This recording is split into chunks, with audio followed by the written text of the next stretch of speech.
Bonjour et bienvenue sur le site du podcast Histoire en série, créé et animé par Nicolas Charles et Johan Chanoir.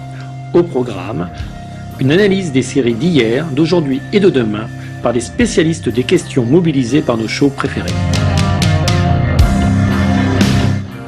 Histoire en série, c'est le podcast qui met en relation histoire, sciences humaines et séries.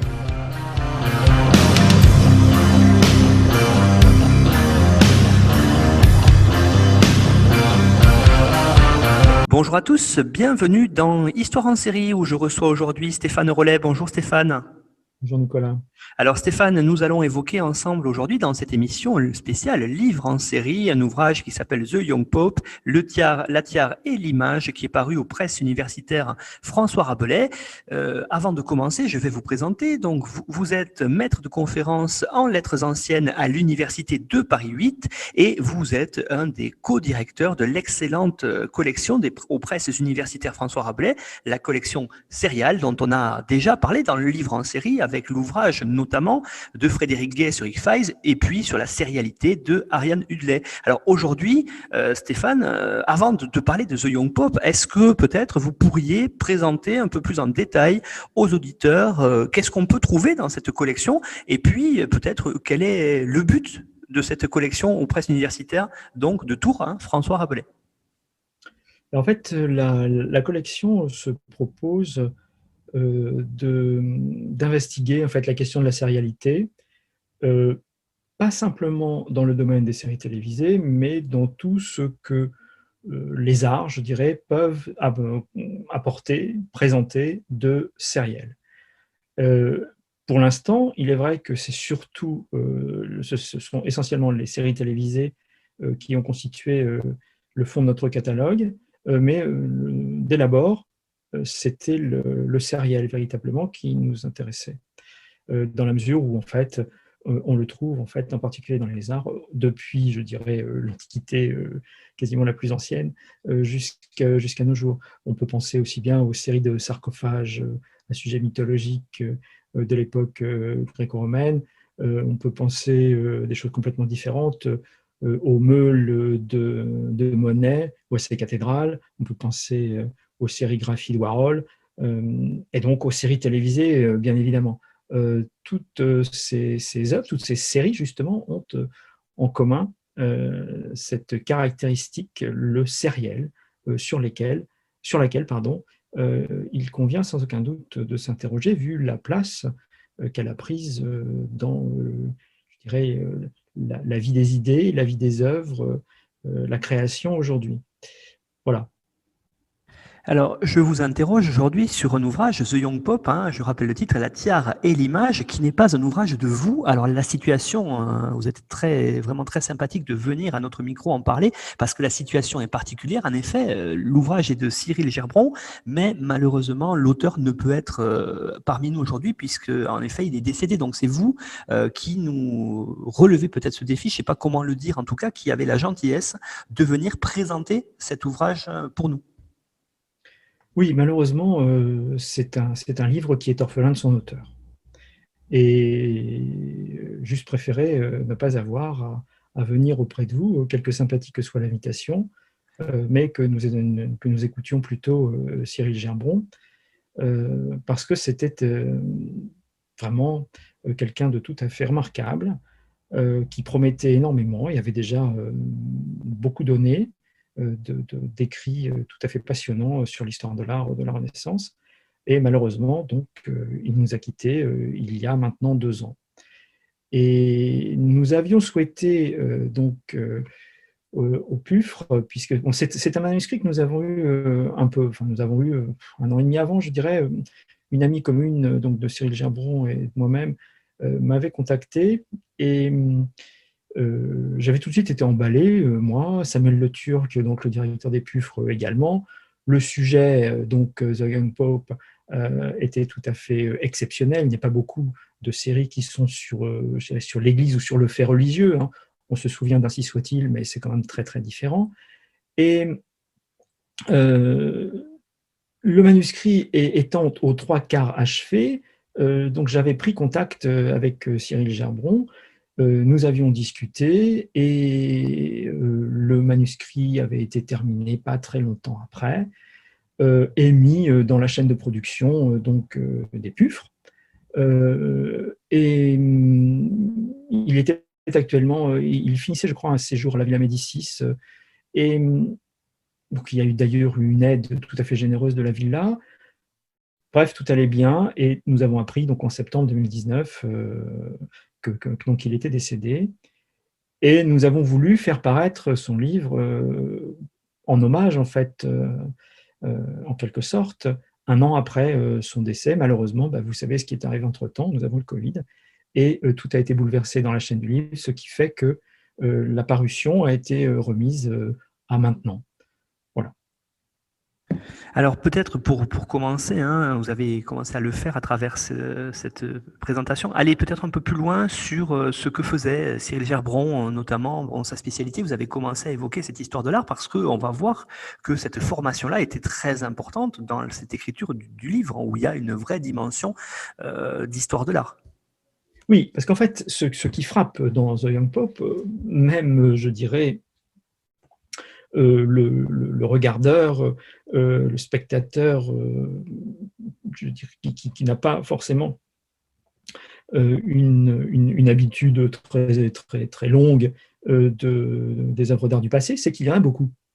Et que dès le générique, alors le générique n'apparaît pas absolument à tous les épisodes, mais malgré tout, ce générique est complètement saturé d'œuvres d'art. Et lorsqu'on regarde les épisodes eux-mêmes mettent en scène constamment des fragments ou des œuvres entières, que ce soit des peintures, des sculptures, des œuvres très modernes comme des œuvres très anciennes. Et c'est ce à quoi sans doute Cyril Gerbron avait été sensible, c'est-à-dire cette relation des œuvres d'art entières, entre elles, si vous voulez, et en particulier le pouvoir des images, le pouvoir des images de la série sur le regardeur, et le pouvoir sur la série elle-même d'images préexistantes, qui stimulaient de toute évidence la création. Et on en reparlera peut-être sur l'origine même d'ailleurs de la série et ce que Sorrentino peut en dire. Mais pour revenir donc à ce qui intéressait Cyril Gerbron, il s'intéressait, je dirais, à l'aspect anthropologique des œuvres d'art. Il avait écrit une thèse avec Philippe Morel sur Fra Angelico, Liturgie et mémoire, et il était question donc de peintures, des peintures de l'Armadio degli Argenti. Ce sont des peintures qui étaient destinées à, comment dire, qui est destiné à des coffrets contenant des objets de culte à Florence. Et donc, il avait consacré sa thèse à ces fragments qui nous restent, ces peintures, et à des retables. Et il s'intéressait en particulier à ce à quoi ces peintures avaient bien pu servir. Aujourd'hui, lorsqu'on voit en particulier les œuvres d'art religieux, il faut bien le dire, dans les musées, elles nous apparaissent complètement décontextualisées. Et nous ne savons pas plus, et nous ne sommes pas toujours sensibles non plus, quand on nous l'explique, à leur usage. Mais c'est évidemment très important de savoir ce qu'elles étaient censées faire. Et en particulier, la question de savoir si ces images et comment ces images étaient-elles censées aider à produire de nouvelles images, à stimuler la réflexion, à stimuler la méditation, la prière, puisque nous sommes là dans des œuvres d'art qui appartiennent à l'art religieux directement. Donc c'est ce qui l'intéressait d'abord. Puis il s'était intéressé aussi, il avait co-dirigé un volume universitaire avec Francesca Alberti et Jeremy Köring sur penser l'étrangeté, l'histoire de la Renaissance italienne entre bizarrerie, extravagance et singularité. Et là aussi, qu'est-ce que nous dit en quelque sorte la présence de l'étrange dans la peinture? Qu'est-ce que c'est l'étrangeté? Et pourquoi y en a-t-il? À quel endroit est-ce que ça se trouve? Qu'est-ce que c'est censé procurer comme effet? Et surtout, à chaque fois, en recontextualisant, comme je le disais, les œuvres, en essayant de voir dans quel dans quels événements, dans quel culte, dans quel aspect de la liturgie, donc dans quel aspect de la vie, à la fin, des personnes, elles pouvaient s'inscrire. Et il s'était aussi intéressé, d'ailleurs, il avait déjà travaillé sur les séries télévisées, il avait fait un article sur Orange is the New Black, et sur la question religieuse, justement, dans cette série. Donc ce n'était pas tout à fait un début, finalement, The Young Pope, pour lui. Et il s'intéressait en fait, peu de temps avant son décès, il s'intéressait aux personnages inconnus qui peuplent les tableaux de la Renaissance. Alors non pas les portraits simplement, mais vous voyez quand il y a des foules, des groupes, alors il y a toujours les illustres, hein, les princes, les conseillers de tout poil, que souvent nous connaissons depuis l'époque où les peintures ont été réalisées, mais finalement, j'allais dire les autres, ceux qu'on ne remarque pas immédiatement, mais qui sont là et qui jouent un rôle. Et malheureusement, c'est un très beau projet, extrêmement original, qu'il n'a pas eu le temps de mener à bien. Si je veux dire un peu plus précisément le contexte, pour le coup, dans lequel s'inscrit la rédaction de son essai et l'idée de notre côté, donc PUFRE, une fois que nous sommes sollicités, l'idée effectivement de le publier. Il est clair que c'est un, si vous voulez, c'est un ouvrage qui concerne en fait un objet qui est un ovni de la production sérielle. De plus, au moment en fait où Cyril Gerbron s'y intéresse, il n'y a pas de suite qui est prévue, c'est-à-dire c'est une mini-série, et le volume d'ailleurs doit être lu comme un essai qui porte sur un tout achevé. Mais donc c'est un ovni de la production sérielle, je répète, c'est une série d'auteurs, comme on parle vraiment de films d'auteurs. Et nous avons aussi la volonté, donc, dans cette collection sériale, de ne pas seulement faire écho aux productions du monde anglo-saxon, mais de faire une place, toute leur place, pour autant qu'on nous en donne les moyens par des manuscrits originaux, donc toute leur place aux cinématographies du monde entier. Et la cinématographie italienne d'aujourd'hui reste une grande cinématographie, avec certes un grand passé, mais encore un présent tout à fait intéressant. On avait fait, il n'y a pas très longtemps, un volume sur Goldorak, qui était aussi un volume d'ouverture, à la fois sur le cinéma d'animation et sur celui qui est le plus en vue depuis, je dirais, la fin du dernier millénaire, c'est-à-dire le cinéma d'animation du Japon. Là, de la même façon, nous avons une série qui est donc réalisée par Paolo Sorrentino, qui est véritablement le chef de file du cinéma italien d'aujourd'hui.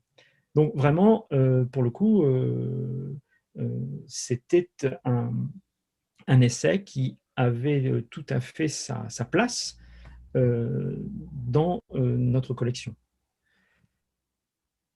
Alors peut-être Stéphane, pour commencer, enfin pour continuer à évoquer ça avec vous, est-ce que en quelques mots très rapides, vous pourriez faire une mini présentation de la série pour que les auditeurs comprennent bien là où Cyril Gerbron a voulu en venir après quand on va évoquer véritablement ce que contient l'ouvrage? Alors ça, je peux sans doute essayer de planter un petit peu le décor, si je puis dire. Après, c'est une série qui est vraiment une série complexe et je n'aurais vraiment pas la prétention de donner autre chose que peut-être quelques pistes, ou en tout cas de rebondir sur certaines pistes données par Cyril Gerbron lui-même. En fait, cette série commence par l'élection d'un nouveau pape, un tout jeune pape de 47 ans, un pape américain, qui est élu parce qu'on le pense tout à fait manipulable dans la curie romaine. Voilà, ça commence ainsi. Et en fait, la première saison suit ce nouveau pape, donc The Young Pope, hein, le jeune pape, suit ce jeune pape pendant la première année de son règne. Première année qui, je dis tout de suite, alors c'est du divulgachage, mais qu'on me le pardonne, finalement ça n'a pas une si grande incidence que ça. Le pape, on le découvre en quelque sorte juste élu au premier épisode, et dans le 10e, il est dans le coma. Bon, comme vous savez, il y a une suite donc depuis, mais pour celui qui voit cette série telle qu'elle est d'abord présentée, il n'y en a pas. Et donc, voilà ce que nous avons. Donc, on voit le tout jeune pape donc cheminer au début de la série, plus exactement dans le générique qui va apparaître dans la plupart des épisodes. On le voit cheminer dans une galerie imaginaire, une galerie de musée. On le voit devant un seul mur, sur lequel il y a des tableaux du même format, et tout ce parcours s'achève avec une œuvre tout à fait imposante et importante, qui est une œuvre de Maurizio Cattelan, qui est la Nona Hora, la 9e heure, littéralement. Et si vous voulez, ce générique, en quelque sorte, donne le ton par l'importance, justement, qui est accordée aux œuvres qui sont en arrière et qu'on discerne toutes, qu'on voit bien toutes, et qui s'animent partiellement, un petit peu comme dans le générique de Desperate Housewives, si ça peut dire quelque chose aux auditeurs, où on avait justement des œuvres d'art qui étaient utilisées et qui étaient animées assez largement. Là, l'animation est très partielle, mais elle est tout à fait importante. Et on s'aperçoit que ce générique donnait véritablement le là, parce que lorsque vous regardez ensuite les épisodes de The Young Pope, vous vous rendez compte, alors peut-être pas à la première vision, mais si en fait, vous avez quelques goûts pour l'histoire de l'art ancien en particulier, vous ne pouvez pas manquer de temps en temps de voir en arrière-plan ou même en premier plan des images que vous connaissez.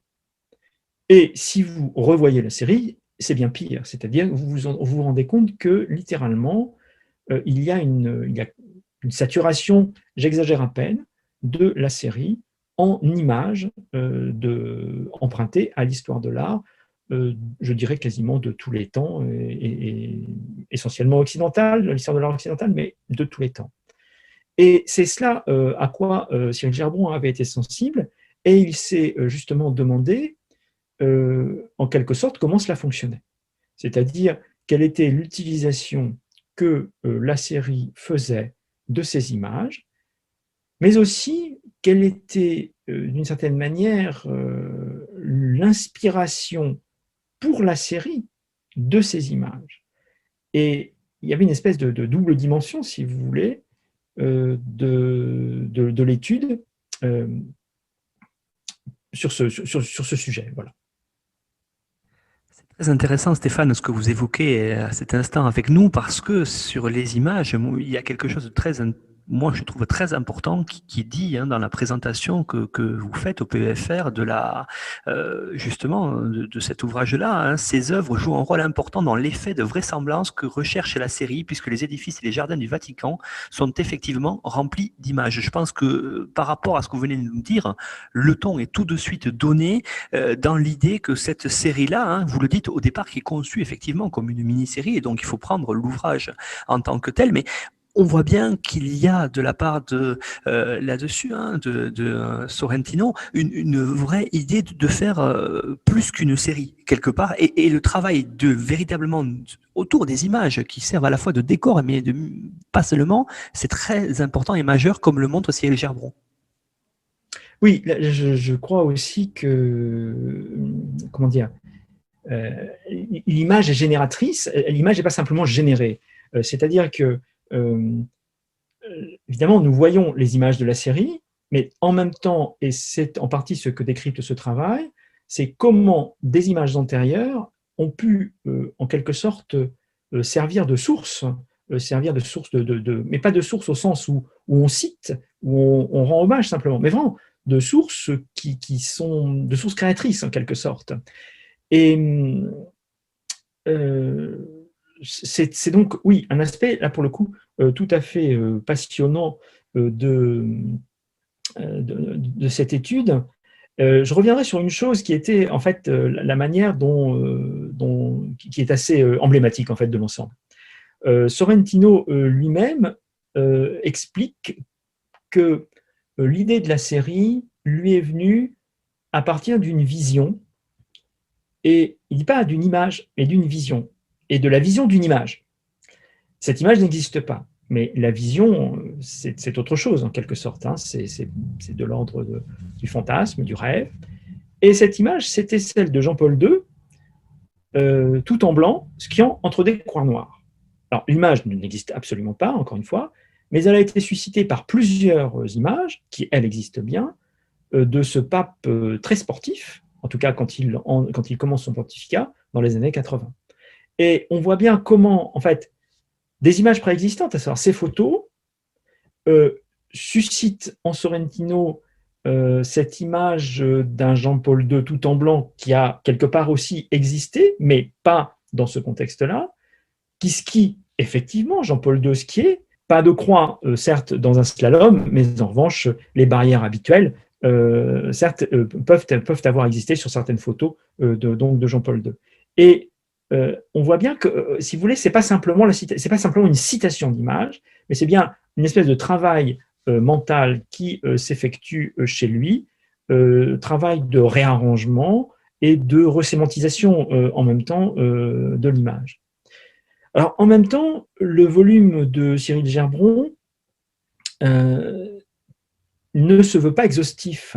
Ce n'est pas une monographie qui dirait à tout moment regardez bien là, il y a quelque chose à voir, ici on cite telle chose, ici on cite telle autre chose, mais il y a donc cette interrogation sur le pouvoir des images, disons, pour aller vite, et on voit bien que, depuis surtout, évidemment, on a eu le temps aussi, il y a des choses qui ne sont pas là et qui ne gênent pas en fait la démonstration. Par exemple, il ne fait pas référence au massacre des innocents. Or, au tout début du premier épisode, on voit littéralement une montagne de bébés morts avec un seul bébé qui rampe dessus. Et ce bébé, c'est le futur pape qui est en train de rêver en fait. Et en fait, ce penser au massacre des innocents, qui est une référence biblique évidente en même temps, fait que, si vous voulez, l'idée de l'élection, au sens être élu, hein, pas par le suffrage, mais bien être élu par Dieu, est présent d'une manière peut-être encore plus forte, mais c'est toujours dans le sens de ce que Cyril Gerbron montrait. De la même façon, la musique du générique, il n'y a pas accordé d'intérêt particulier, et il aurait pu, parce qu'en fait, c'est une chanson de Bob Dylan qui est ici reprise par Devlin. C'est une chanson qui s'intitule All Along the Watchtower et qui elle-même fait allusion au livre d'Isaïe où il est question de Babylone, le passage, si vous voulez, que Dylan en quelque sorte a à l'esprit plus ou moins. Il y est question de la chute de Babylone et de la chute des idoles des dieux. Et le générique finit par la chute de la météorite sur la statue de Jean-Paul II, qui constitue l'œuvre intitulée par Catalan, La Nonna Ora. Donc, ce que je veux dire, voyez-vous, c'est que finalement, l'essai de Cyril Gerbron est en même temps extrêmement stimulant pour la réflexion, permet, quand on a ce qu'il écrit, permet d'autres associations auxquelles parfois il n'a pas eu le temps ou tout simplement il n'a pas pensé. Il faut avoir à l'esprit aussi que ce que nous faisons à chaque fois donc, au PUFRE, c'est que lors de la mise en production véritablement du volume, nous révisons en même temps avec l'auteur tout ce qui est écrit. Et plein de choses se passent à ce moment-là. Ça, c'est un phénomène bien connu. Lorsqu'on en arrive aux épreuves du livre, beaucoup de choses s'ajoutent. Et malheureusement, ça n'a pas été possible dans ce cas. Et donc, nous en sommes restés en même temps au manuscrit qu'il nous avait confié. Stéphane Rollet, si on vous suit, et puis si on suit Cyril Cherpon dans son ouvrage, on voit bien, on comprend bien que les images, surtout bien sûr religieuses, hein, ne sont pas là que comme décor. Elles participent pleinement à la narration et par là même, ce qui est peut-être, ce qui fait un peu l'une des spécificités de cet ouvrage dans votre collection, par là même, elles participent à l'écriture sérielle, les images. Elles sont partie prenante à ça, ce n'est pas simplement du décor. Et non, ce n'est pas simplement du décor, ce sont en fait des invitations à la réflexion. De la même façon, enfin, d'une manière analogue à ce que Cyril Gimbron avait pu constater dans sa thèse sur Fra Angelico, comme je le disais tout à l'heure, c'est-à-dire cette capacité d'image à sujet religieux peint par Fra Angelico pour être cette capacité donc de susciter la mémoire, de stimuler la réflexion, la méditation. Et de la même façon, les images qu'il nous présente nous invitent à cela. Et je reviens à ce générique parce que ce générique est vraiment une pièce d'anthologie. Le générique est tout à fait remarquable parce que la marche du pape Pie XIII qu'il nous propose est une marche qui nous fait passer d'un tableau à un autre, mais pas du tout comme on aurait d'une certaine manière, je ne sais pas moi, les jalons d'une vie comme lors d'une projection privée comme nous pouvons éventuellement en avoir en famille. Mais ce sont des images qui, en fait, insistent sur des points particuliers, sur des questions qui, en fait, taraudent le personnage principal. Alors, il y a évidemment, il y a par exemple la question de l'abandon, puisqu'il a été abandonné, c'est un enfant abandonné par ses parents, qui sont des hippies, et qui, en quelque sorte, l'ont confié à quelqu'un d'autre pour qu'il soit élevé. Et cet abandon, en particulier l'abandon de la mère, est quelque chose de particulièrement douloureux pour lui. Or, vous allez voir, le premier de ces tableaux, qui est une adoration des bergers de Gerrit van Honthorst, c'est un tableau qui, de plus, a une histoire particulière, parce que c'est un tableau qui a été détruit. L'œuvre originale a été détruite par un attentat de la mafia en 93. Et cette œuvre nous montre justement des bergers et Marie qui entoure donc l'enfant Jésus. Donc un enfant qui est tout sauf en quelque sorte abandonné pour le coup. Nous avons ensuite la question de la remise des clés à Saint-Pierre. Saint-Pierre, c'est le premier, c'est l'évêque de Rome, c'est le premier pape. Et Pie XIII est son très lointain successeur, mais c'est justement son successeur. Cette remise des clés à Saint-Pierre, on se souvient que le Christ dit à Pierre, tu es Pierre, et sur cette pierre je construirai mon église, fait de Pierre au sens propre, enfin au sens propre et au sens figuré, la pierre angulaire de l'édifice de l'église nouvelle qu'il veut justement construire. Il y a aussi, pendant toute la série, est posée la question de la croyance en Dieu, aussi bizarre que cela puisse paraître, avec un pape qui donne l'impression, en tout cas, à certains moments, de ne pas croire. Et on a justement cette question de la croyance avec la conversion de Saint Paul. Saint Paul, on se souvient, Saint Paul, qui est au départ un bourreau des chrétiens, se convertit soudainement sur le chemin de Damas. Il est littéralement comme foudroyé, et ses yeux, comme on dit, se dessillent. Littéralement, il y a des coquilles qui tombent de ses écailles plutôt, qui tombent de ses yeux, et soudain, il croit. Et cette croyance, cette capacité à croire qui est donnée, oui, c'est aussi quelque chose autour de quoi le pape, justement, réfléchit constamment pendant pendant le déroulement, justement, de cette première année de son pontificat. On voit ensuite une icône représentant le concile de Nicée, et alors, tout en donnant l'impression que nous avons là une œuvre ancienne, puisque les icônes remontent donc au Moyen-Âge, c'est un art byzantin extrêmement codifié. Ben non, il s'agit d'une icône qui a été peinte il y a quelques années par un grand spécialiste grec. Et le concile de Nicée, en fait, c'est un moment où Constantin, l'empereur romain, justement, va siège au milieu des hiérarques chrétiens qui vont discuter de l'hérésie arienne. Et l'hérésie arienne, il y est question justement de la double nature du Christ qui est contestée en fait par l'hérésie arienne. Donc là aussi, vous voyez, donc se pose la question du pouvoir, du pouvoir séculier de l'Église et de son pouvoir spirituel.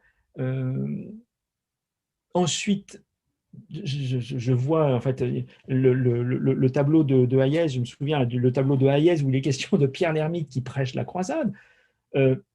Là, l'allusion au rigorisme de certains papes. Pensons justement à Jean-Paul II et à la question non pas que se pose, plutôt à la conviction qu'a Pie XIII que l'Église se doit d'être rigoureuse. Et il dit la tolérance, en gros, ça suffit, on a déjà joué avec ça, maintenant on va revenir à quelque chose de beaucoup plus raide, dirais-je. Donc on voit que, si vous voulez, ces œuvres, je pourrais continuer, hein, ces œuvres, en fait, suscitent l'interrogation du regardeur, donc de nous, spectateurs, et en même temps rappelle l'interrogation que le personnage principal de la série porte lui-même sur les questions centrales qui illustrent ses œuvres. Vraiment, si vous voulez, les œuvres sont au centre, au centre, je dirais quasiment, les œuvres d'art sont au centre de tout. Mais ça ne se voit peut-être jamais plus nettement que dans le générique, parce que le générique est long, propose une déambulation, c'est-à-dire propose aussi du temps, parce que le temps de la déambulation, c'est un temps incompressible en quelque sorte, et qui insiste justement sur la durée. La question du temps est une question importante parce que on pourrait supposer comme ça que voilà, des œuvres de peinture, des œuvres de sculpture, ça ne bouge pas d'abord. Donc, le temps y est en quelque sorte fixe et figé. Et non, et le générique nous dit bien ça. Le générique anime, donne, en fait, même si ce n'est pas de beaucoup, le générique donne l'idée qu'il y a quelque chose de mouvant là-dedans, qu'il y a quelque chose qui n'est pas fixe. Et il y a au moins une chose qui n'est pas fixe là-dedans, ce sont les interrogations que l'on peut porter sur l'image elle-même, sur les thèmes de l'image, sur ce à quoi l'image peut faire référence. Et cela, c'est quelque chose à quoi il faut être vraiment très, très sensible dans cette série, où on peut dire que pratiquement, que toute image d'art que l'on décèle a un rôle à jouer et qu'il a été pensé, ça sans aucun doute, qu'il a été pensé et il n'y a pas d'œuvre qui soit là par hasard. C'est vraiment quelque chose de très calculé, de très maîtrisé. Et oui, je disais, donc, la question de l'épaisseur du temps se pose aussi là-dedans. Alors ça, c'est aussi très important parce que, comme on le sait, la série, c'est d'ailleurs un de ses intérêts, je pense, majeurs. La série, c'est du temps maîtrisé. C'est un temps de fiction qui n'est pas celui habituel du cinéma, c'est-à-dire autour de 1h30, 1h15, 2 heures. Généralement, au-delà, ça commence à ne plus aller pour des raisons économiques. Mais c'est la possibilité d'emmener le spectateur, le regardeur, vers des durées beaucoup plus importantes qui donnent une épaisseur au destin des personnages que nous voyons sur l'écran. Et je crois que ça aussi, c'est quelque chose à quoi il convient de vraiment prêter attention. Cette maîtrise du temps, ce jeu avec le temps, qui est tout à fait subtil d'ailleurs dans cette série-là. Merci beaucoup Stéphane Rollet. Avec votre présentation de cet ouvrage de Cyril Gerbron, The Young Pope, la tiare et l'image, qui est paru cette année 2021 aux presses universitaires François Rabelais dans la collection que vous co-dirigez, Serial. On comprend aussi à travers vos explications beaucoup mieux le sous-titre que je rappelle, la tiare et l'image, avec vraiment cette idée-là centrale dans l'analyse de Cyril Gerbron de la place de l'image, qu'est-ce qu'on en fait dans l'écriture sérielle et cet ouvrage rentre parfaitement dans ce que vous essayez de faire très très bien d'ailleurs dans cette collection Serial. Alors on rappelle que vous pouvez bien sûr trouver ce livre chez tous les bons libraires, le commandant s'il n'est pas disponible, et puis vous pouvez aller sur le site internet directement des presses universitaires François Rabelais pour le commander.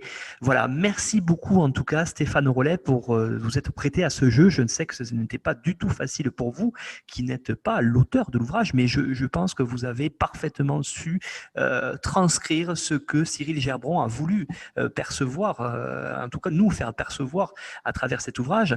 Et puis donc c'est vraiment un ouvrage très très bien que je recommande en lecture d'été parce que ça permettra aussi d'avoir une nouvelle relation à l'image et à l'utilisation des images dans les séries. Et ça, c'est vrai que vous l'avez dit, c'est assez rare pour le souligner.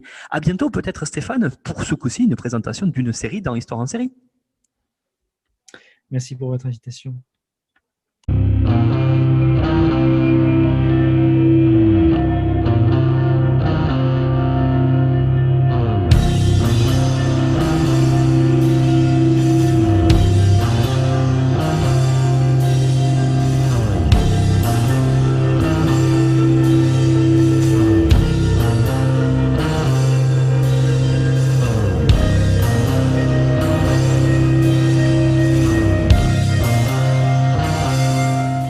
Retrouvez-nous sur Twitter @Histoire en série pour connaître le programme à venir ainsi que des conseils bibliographiques.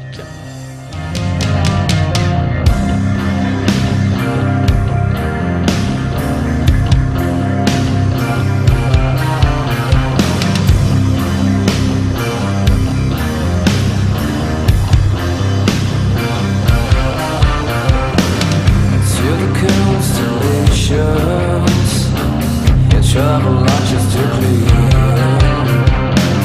Such a beautiful planet populated by a stranger animal.